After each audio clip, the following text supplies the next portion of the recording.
കറിയിൽ ഉപ്പ് കൂടിപ്പോയോ? വിഷമിക്കേണ്ട, ഇത് പരിഹരിക്കാൻ ചില എളുപ്പ വഴികളുണ്ട്. പുതിയൊരു വിഭവം പരീക്ഷിക്കുമ്പോഴോ തിരക്കിനിടയിൽ പാചകം ചെയ്യുമ്പോഴോ ചിലപ്പോഴൊക്കെ ഭക്ഷണത്തിൽ ഉപ്പ് അധികമായി പോകാറുണ്ട്.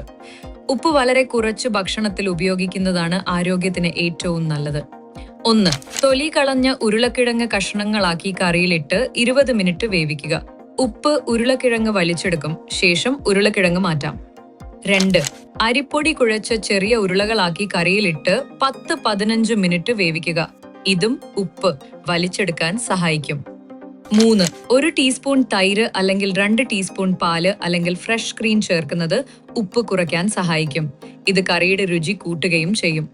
4. ഒരു ചെറിയ സവാള അരിഞ്ഞ കറിയിൽ ചേർത്ത് 5 മിനിറ്റിനു ശേഷം മാറ്റുക. 5. കറിയിൽ കുറച്ച് വെള്ളം ചേർത്ത് തിളപ്പിക്കുന്നത് ഉപ്പ് കുറയ്ക്കാനുള്ള എളുപ്പ വഴിയാണ്. 6. ഒരു നുള്ളു പഞ്ചസാരയോ ശർക്കരയോ ചേർത്ത് ഉപ്പ് ക്രമീകരിക്കാം. 7. ഓരോ ടേബിൾ സ്പൂൺ വിനാഗിരിയും പഞ്ചസാരയും ചേർക്കുന്നത് ഉപ്പ് കുറയ്ക്കാൻ സഹായിക്കും.